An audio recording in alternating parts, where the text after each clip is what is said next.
Welcome to the Postpartum Coach podcast, where we embrace our needs as moms, we learn to lead ourselves first, then our families, and where we create our own healing from the inside out to find our way to the work we were meant to do in this world.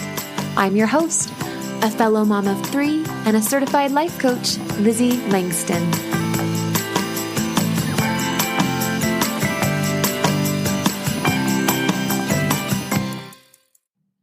Hello, everybody. Welcome back to the Postpartum Coach podcast. I'm getting really excited for the holidays and just vacation mode coming up. I hope you guys are doing well. Hope you've been enjoying these interviews. I've done so many interviews recently. It's been really fun for me. So today I have Crystal here. She's a parenting connection expert. I want to have her introduce herself, so I'm not going to say more. Why don't you just tell us a little bit about what you do and who you are, all the things. Yeah, for sure. I am Crystal, the parenting coach. I'm Canadian. I homeschool. I have 4 kids. My youngest is 5 and my oldest is 15. I have 3 boys and a girl. Several of my children are neurodivergent, so I have some diagnoses that make it a little bit more difficult to parent. Yeah. ADHD, anxiety, severe anxiety disorder, autism spectrum disorder. Mm-hmm. And when they were little, we didn't know any of this. We just, because it's very high functioning, we just knew that they were difficult. So we might describe them as like strong-willed or difficult or, those deeply feeling kids.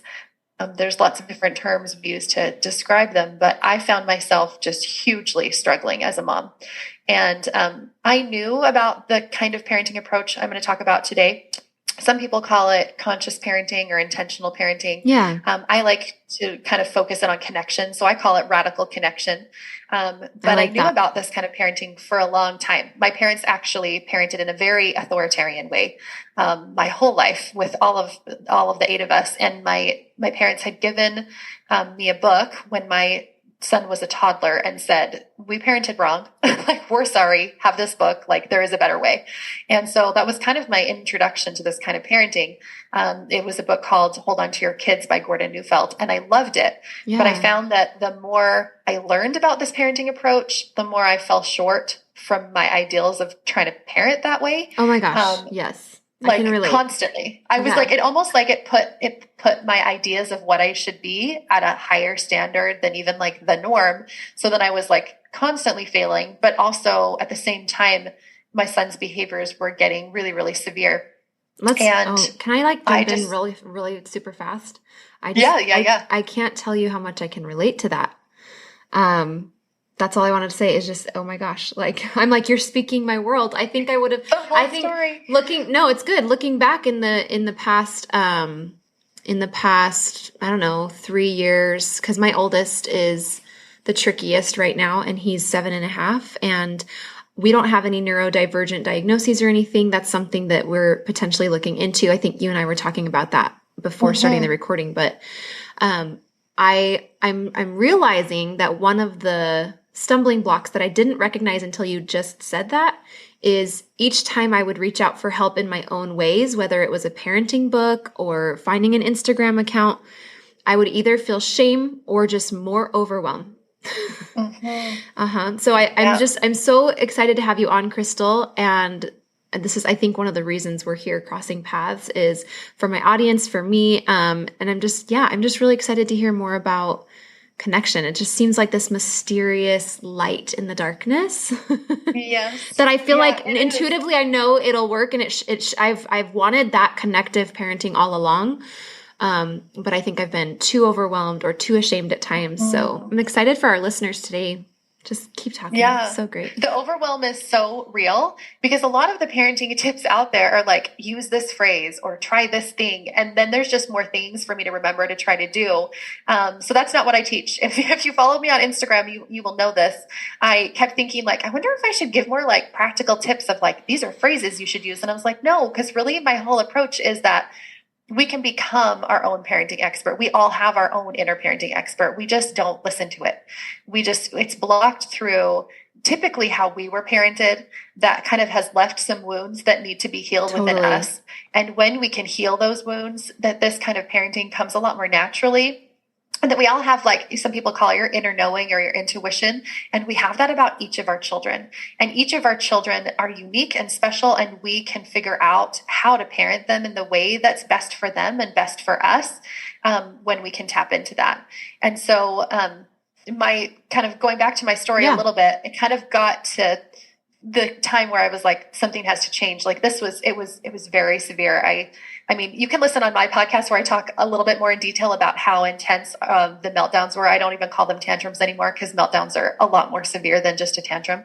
But over time, as I was able to change my parenting style and approach with him through kind of doing my own inner work, and then found life coaching tools that really amplified the process and made it happen a lot more quickly, his behavior decreased. I mean, I didn't do it to decrease his behavior. I was like, I need to do something so that I can even like be in the same room as him. Mm-hmm. But over time, it was probably about a year later, I remember looking back and thinking, wow, things are like really changed and really shifted. And that was with one specific child. Now I have another one coming up that also has some diagnosis, and we're going through similar things with him.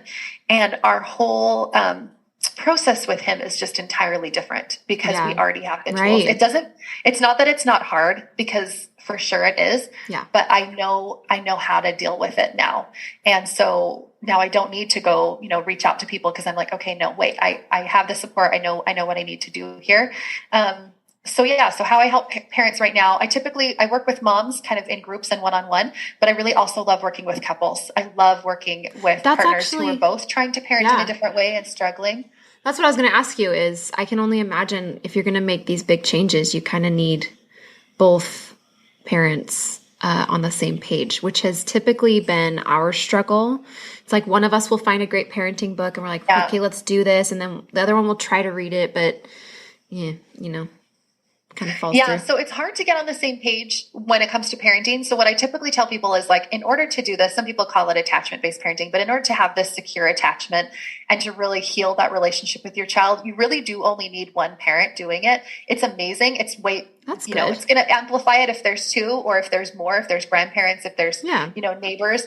But if you were listening and you're like, but I'm only one, don't feel like it's not going to work for you. And also that it's never too late. You could literally have a teenager. I've had clients come to me that had teens that were in and out of the psych ward, or pulling knives, or like, suicidal, like very difficult children. And it healed their relationship. Like, so don't feel like there's no point at which it's too late for your child or too late for you. Yeah, I love that. I just feel this like melting happening in my body. Just like, no, it's going to be okay. There is help. It is. I love this. Can I ask you real quick? I think other people might want to know this. I find that most of us on this podcast have younger children. So you've been through this before. How do you get even started? Like, first of all, this word neurodivergent, I think it explains itself, but can you tell us like what specific you mean by that? And then how do you go about finding out that this is something, like officially, whether it's a diagnosis or how do you know that? Right. And then how does that inform the way you go about helping your child? Yeah, so some people use the term neurodiverse or neurodivergent. Usually they're describing kids that either have ASD, which is autism spectrum disorder, ADHD. There's a couple other things that they might say. Some people find it important to have a diagnosis. Some people don't. I wasn't really on the like, we need to have a diagnosis type train, but at some point I felt like my child wanted to know a little bit more about him and his brain and how it worked. And so it kind of came from him. But I actually found it more helpful than I thought it was going to be, just for my own personal education, to be like, oh, okay, so this is ADHD children are a lot more explosive. And so let's learn more about explosive behaviors and how we can help. So it just kind of helped educate me as to what was going on in his brain, and lower my expectations. Because I think a lot of times, 100% of the time, expectations leads to frustrations. And we have these expectations of kids and when they should be shifting to kind of a different stage or level of growth. You totally do.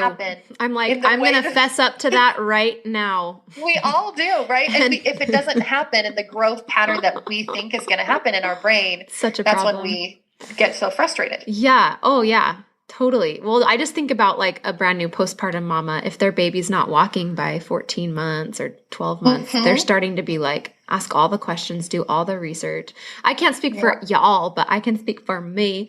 And then by your second or third kid, you're just so much more laid back. You're like, it's a Yeah. spectrum. Like the percentile is broad. Like it's fine. Yeah. Yeah. And that, I think there's a couple things that really bother people, but one of them is the lack of self-regulation. And so this will happen. Two hands in the air, like amen. No, it's true. He never, I don't want to okay, hopefully everyone understands that this is in good, loving, informative speech here. But I remember the child that came after my oldest, was soothed with a binky or a blankie, always able to soothe. Oldest child, never. No binkies, no blankies. It's rough. And sometimes I almost feel like getting into a yelling burst soothes him. Because there's no other way he calms down except when he totally maxes out and loses it. And then so that's usually like an attachment or relationship issue. And it's not because you are doing anything wrong. Yeah. It's because children that are, in Gordon Neufeld's book, he calls them orchid children because they take a lot longer to bloom, but they're like the most beautiful flower. Oh, he is. I can feel that. I resonate with that. Thank you. That's so beautiful. I want every mama to hold that in her heart. Let's just take a minute. If you guys have a difficult child or you think yours might be, just remember orchid. It's an orchid kid. Orchid, right? I love that. I would remind myself of that all the time when my kids were little. I'd be like, it's fine. It's an orchid. He's still growing. Yeah. And just knowing that, that it's going to take them a little bit longer. It's going to be harder for them to attach and connect. They're probably going to lack self-regulation skills. So typically what we see is around 5 to 7 years old, there's a lot of shifts happening in their brains. And so there's a lot of development. There's a lot of stuff going on. So if you're in the 5 to 7 year old phase and you're really struggling with your kids, just hold on. It will get better.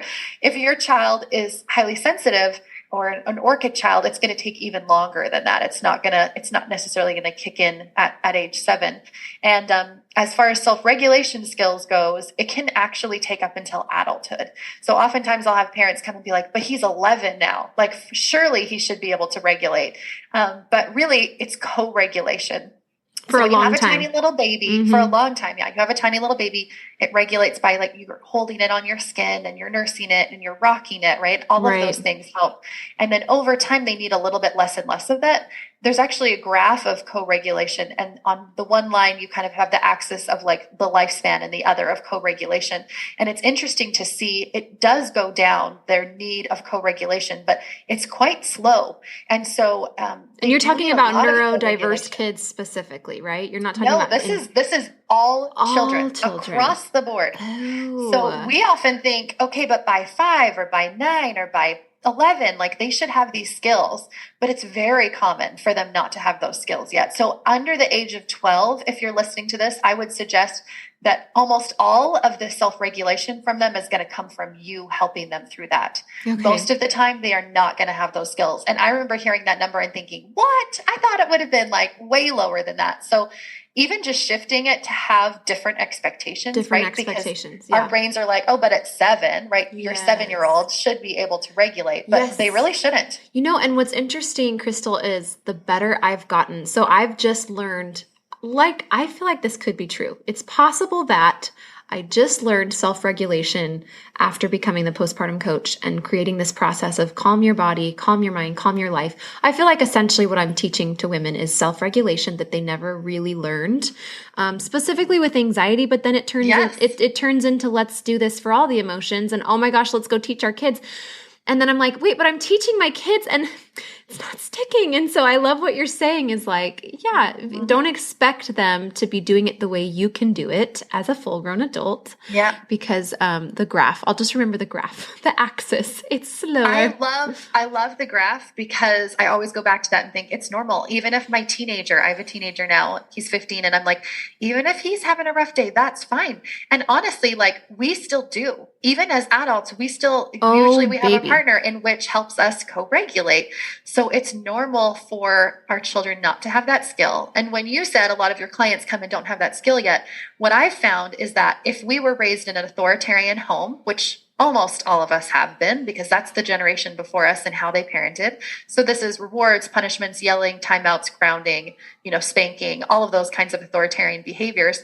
What we often internalized as kids was that we weren't okay and our emotions weren't okay. Because if we were loud, if we cried, if we screamed, we were sent to our room or we were grounded. And subconsciously as a child, we don't know how to differentiate our behavior, our emotions from us. They're all our identity.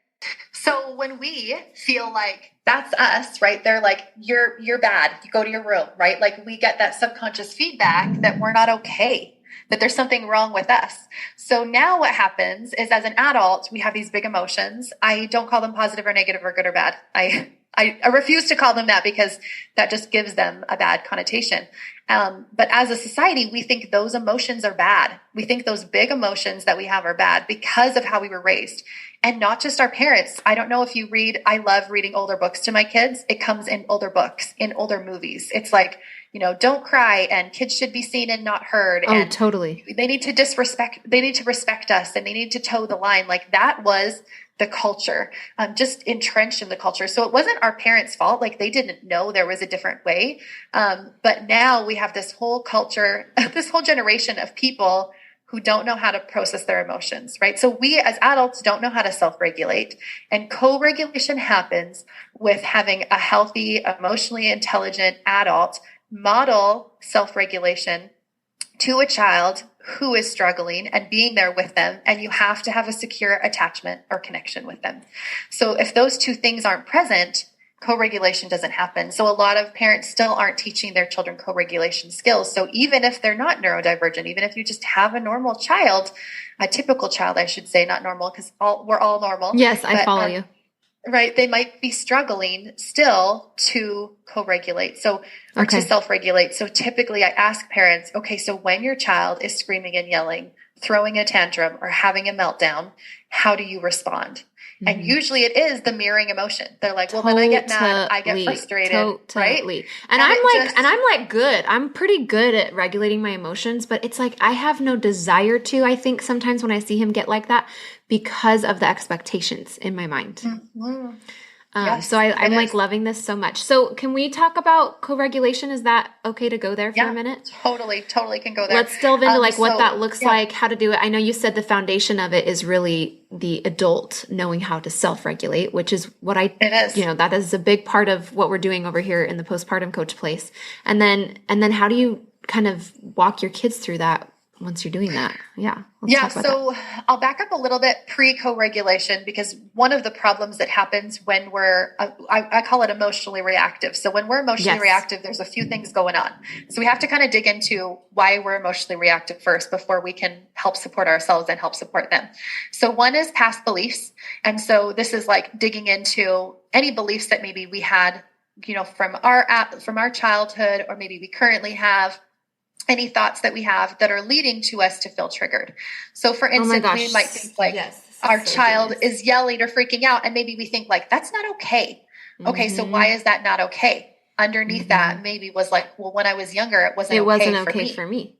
Totally. Right? Yes. So it's like uncovering why things are a trigger. Another trigger that I find often is like, this problem is my fault. Like if my child's screaming and yelling, it means something about me as a mom. That's called personalization. So another trigger can be personalization. Another trigger can be resentment. Like I'm overwhelmed. I'm burnt out. You shouldn't be doing this right now. Do you not see that I that's can't probably that's the one I go to the most. And then I shame myself because I'm like, oh, I'm being so narcissistic. Like it's all about me, when really my kid's the one that needs help. But it's so true how overwhelmed you can get, especially when there's repetitive, really annoying behaviors that are not typical. All of those beliefs lead to us then being triggered. I have a friend who's a behavioral therapist, and she talks about it like being lava in a volcano. So she's like, there's things that increase your lava, and there's things that cool your lava down. And so, right. So you might have this anger level that's just bubbling, and one thing might tip it off. So what I help people kind of go through first is let's uncover those beliefs. Let's uncover why is this a trigger? What are those triggers? Let's heal those triggers so that it's not so triggering for you. Right. First. And then you can hold the space for your kid. Yeah. Which I'm good at, but I just get so triggered that I all my great tools can't even access them. Yeah, you Just want to totally can. scream. So there's one more thought tool I'm going to go before I go to that, because I love that you just said you can't access them, because that is 100% what happens. But the one last tool would be expectations. Actually, two more. So one is expectations, figuring out having healthy kind of like expectations, which I would say is kind of dropping all of them, because our child is always doing their best. Like one of the core beliefs here is I that like feel this in my body. You know what? I'm like, I hope y'all can notice your bodies, what they're doing, because my body is responding right now. My body is like I'm feeling these fences like come down in my body. Like it's gonna be okay. There is a way forward. And you don't have to be managing, right? It's just like so delicious. I'm just like, yay, keep talking. It is like me being able to believe that my child's doing their best, that kids aren't inherently bad, that kids aren't trying to be bad, that it's either like it's always a lack of skill or something that is missing there. Helps you to show everything up in that way that you just said, right? Changes it's like, everything. Oh, okay. Like this is okay. This is normal. Yeah. Nothing has gone wrong here. Yeah. And then it gets you searching. It gets you like searching and curious. Right? Which is, that's the conduit through which my tools that I have like all these great tools that I use on myself with my clients. I think that's the open, curious way that these can come through. This is so timely because my clients have been asking like, hey, teach us how to teach your kids this stuff. And part of me was like, oh, I have some great ideas. And part of me was like, I'm going to feel like such a hypocrite because the truth is like, sometimes I feel blocked in my ability to take these amazing, calm your body, calm your mind, calm your life, and like bring them to my kids. So I feel like if there's no other takeaway here today, this is my takeaway. I want to invite you guys to consider is just like, the belief that you offered that they're always doing their best. I don't know. For me, that feels magical, Crystal, because it goes from either shaming them or shaming myself or both to then, and me melting down and them continuing to melt down with no help to, okay, if they're doing their best, then what tool can I add to their toolkit? Or what tool do I need right now to my toolkit so that I can even begin the search to add a tool to their toolkit? That emotion I call curious compassion. And that's the key emotion to this kind of parenting. I think it's the key emotion to like, so I don't want to like diminish. I'm like, I think that's the key. I mean, I see that across the board, whether you're trying to grow a business, whether you're trying to calm postpartum anxiety or depression, whether you're trying to like get your kid, whatever, under control, get you under control. Curiosity, shame, no. Curiosity, yes. Curiosity will open the light, the creativity, the intuition, the idea flowage. And the shame will just create more criticism, more disconnection, more isolation, more shame, avoiding, and then more shame because we're not even solving the problem. I know this cycle because I saw it firsthand in my depression postpartum over and over and over again. So it's like the same human behaviors, whether, it's in parenting or the mental health space. It's just cool to see it. It's so the same. And it's that curious, like when we can move into that space of curious compassion, another piece that I talk about often is tapping into our inner parenting expert, your inner knowing, your intuition. And just like you said, it's like the conduit to use those tools. And if you might be listening and thinking, but I don't have the tools, we do. We all have access to that deep down, and you'll have tools that are unique to you and your child in your situation when we start tapping into that. And so we have to do that inner healing first, right? So what are all these triggers? What's going on? And one last one I'll mention is also thoughts that lead to disconnection. So if I'm thinking my child's annoying, that behavior is annoying, I can't handle this. Why is he always like this? He shouldn't be this way. All of those thoughts are creating disconnection in my body. Connection is a feeling that's fueled through our thoughts. So it's intentionally going through all of those to kind of work through them and sift through them. And then also creating thoughts intentionally that lead to connection. And they're usually really simple. Like, I love him. Or they're doing their best. Like that one to me, I mean, maybe that just creates curiosity, but it does feel like, I can start to take the guard down. Compassion for me. Yeah. I feel that. And when I can stop in the moment and believe that, which is sometimes hard to get to, but when I can, then I'm able to show up differently. So those are all kind of the thought things that we go through. There's several different ones that we work through, but like you said, sometimes I can't access them. And when you can't access them, it's because the emotion is a little bit too strong. So what I do for that situation, which a lot of moms come to me with, is we work on emotions first. We don't even go into thought work. We're like, not even going to go into the triggers. We're just going to like work on our feelings. So first we're going to notice like, how am I feeling in that moment? And just being really mindful in the moment when you feel like you can't access your tools. just stopping and creating a space between you and your reactions. So the input, whatever stimulus is coming in, and then your response to your child. So I like to put my hand on my heart because I'm such a physical person. I love putting my hand on my heart and taking a really deep breath, taking a few really deep cleansing breaths, and then just becoming a little bit mindful of what I'm feeling. Yeah. I call this, one little kind of trick that you can use is your zones: red zone, green zone, yellow zone, like the green light, red light, yellow light. So when I'm in my red space, I kind of know how that feels in my body. And I know that I shouldn't respond or react. Like, I'm like, okay, I'm just going to go take myself out of the situation for a bit till I can go back to yellow or green. And when I can know that I'm in my yellow space, then there's things that can help me kind of move back down to my green space as well. But in some moments, like you're at the pool with your kid and your kid won't leave the pool because they just want to be there and they're kicking and screaming, and you're like noticing your like heat rise and everybody else is kind of looking at you as you're dealing with this kid that's freaking out, right? Who does not have a situation like that with their toddler. Yeah. And just stopping and taking just a couple deep breaths. Even just that, like that, breath is like the breath. So I'm like, my huge. clients know, we talk about breath is home, breath is home, breath is your friend. There was a thought I had when you were saying all that. I think that, so I have quite a bit of trauma, like from childhood that I'm working through, as we all probably do in our own ways. Mm-hmm.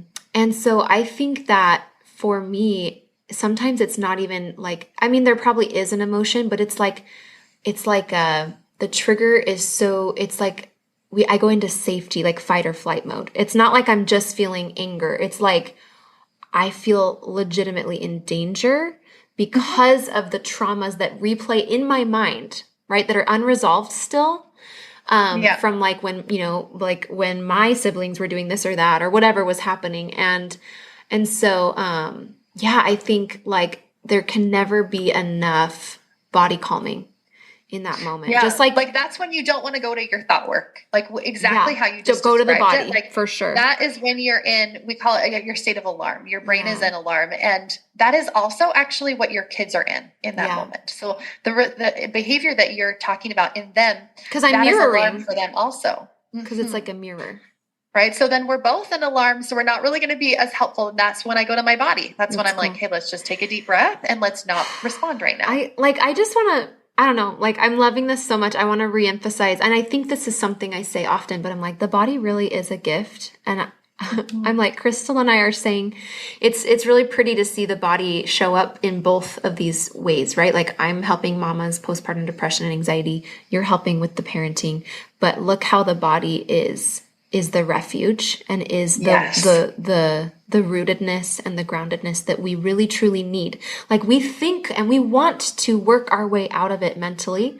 We want to think our way out of anxiety. We want to think our way through depression or whatever, or think our way through a kid's tantrum. And I love that we're both like witnesses to the body first, like the body first. And when you can do that, then that's when you can tap in, right? Like that's when you tap into that inner knowing, that parenting power, the intuition, and your brain is so much better used when your body's calm. Your brain is like so much more effective. Yeah. And when you're in your emotional brain, it's like a teeter-totter. Your emotions are high and your logic is low.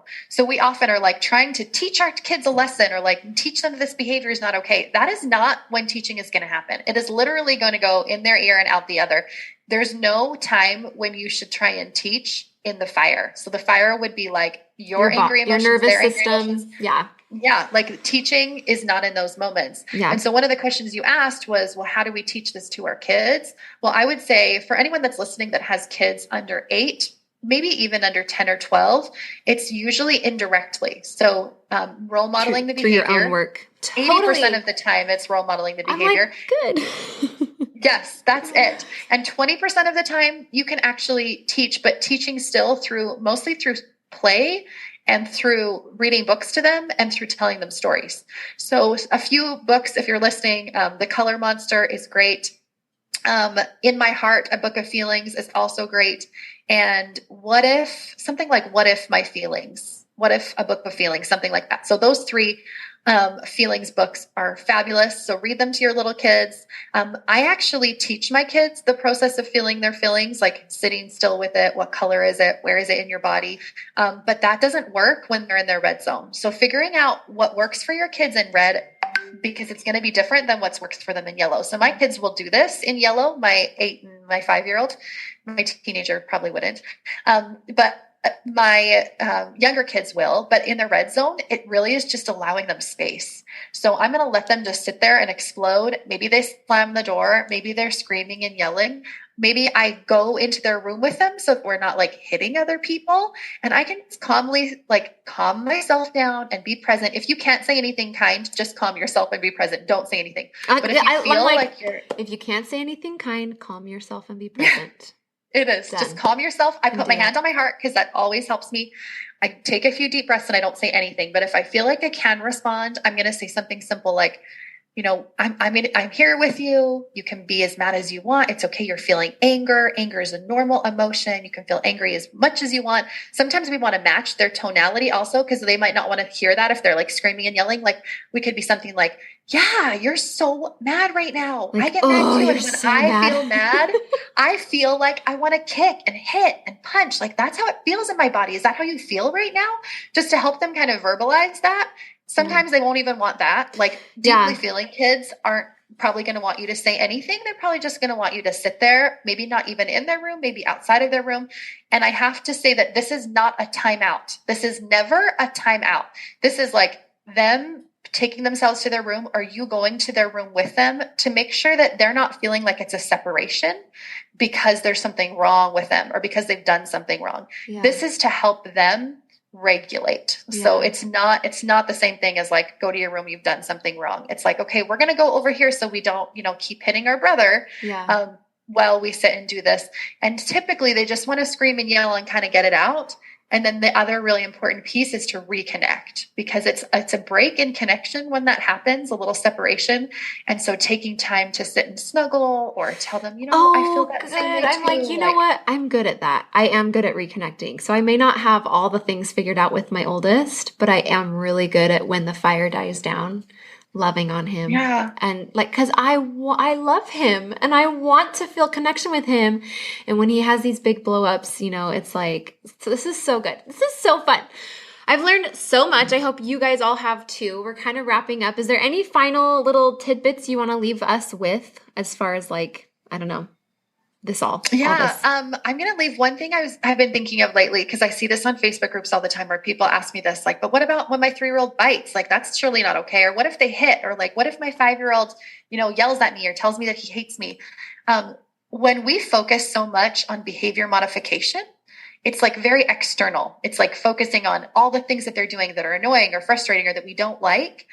It keeps us from connection. It's not the root cause. It's not. It's not the root cause. It never is. And we go to external factors to try and fix it, right? We're like timeouts, punishments, rewards, take away the Xbox, all these things. Like those things will not help an internal struggle. We use external things thinking that it's going to help this external thing that we see when it's never external. And so we don't focus on behavior modification. We focus on connection and really what's going on behind the scenes. So no matter what struggle you're feeling like, but this doesn't fit, it all fits. So write that struggle down and then think, okay, well, how could this fit? How could I focus on connection and relationship first? And maybe it's too hard for you to go there. So maybe just focus it in on yourself first. Yeah. How can I connect with myself today? Yes. Okay. Next. This is so good. So if you're really, really, really, really, really depressive and anxious and working on connection with yourself, like, come see me, the postpartum coach, because that is what we do.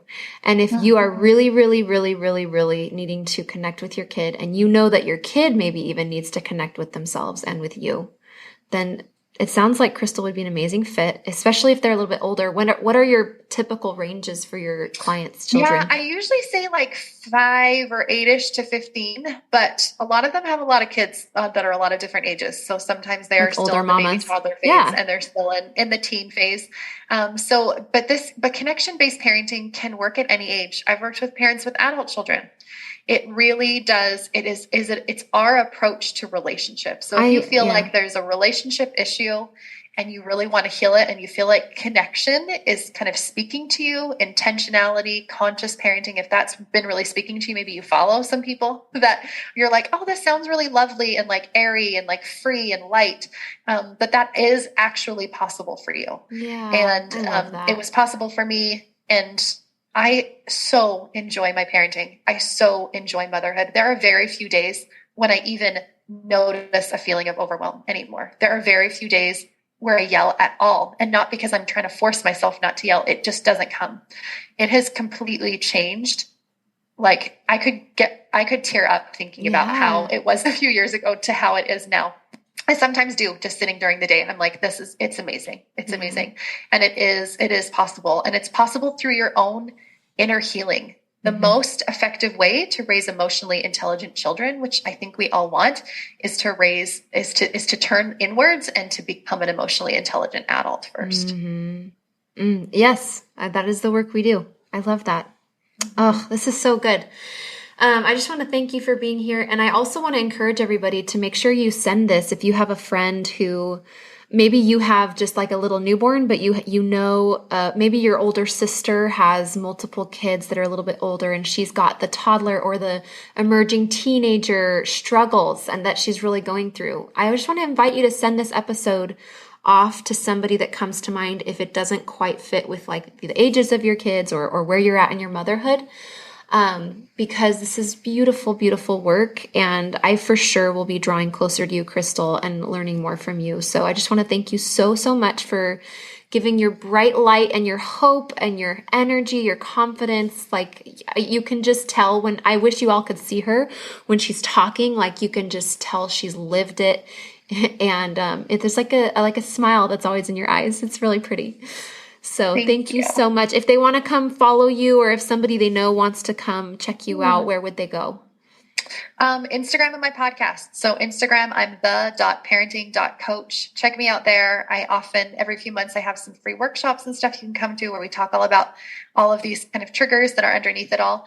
And also my podcast, the Freedom Moms podcast. So I talk a lot about connection-based parenting there, and then tools that we can use to kind of help support us through that connection journey. Okay, so the Freedom Moms podcast or the.parenting.coach on Instagram. Yep. That's so me. Those lovely. are the two places I love hanging out. Oh, good. And Canada. And Canada. You can also come see me in real life. But only if you're vaccinated. No, I'm just kidding. Yes, that's true. That's true. They don't let anybody across. It's crazy right now. I know. Goodness. Here's to better times, eh? Yes. Thank you, Lizzie. Thanks for having me on today. Okay, we'll talk to you soon. Hi, my darling friend. Lizzie here. If you love the content here on my podcast, then you need to check out the Postpartum Coach membership. My membership is where you can bridge the gap between listening and understanding healing postpartum on a logical level and then applying it and feeling change. That's what we do in the membership. The most valuable tool that I have for you in my membership by far is the Postpartum Anxiety course. It's my course where I walk you through my 3-part postpartum healing process. You can watch or listen to the course. I made it for moms, digestible and to the point. Then you've got a private podcast, a members-only Facebook community, as well as the trifecta of postpartum healing: weekly coaching, meditation, and yoga. You do not want to miss my membership if you are postpartum and are serious about healing. So go to LizzieLangston.com/membership today and step into your healing. That's LizzieLangston.com/membership. I'll see you inside, my love.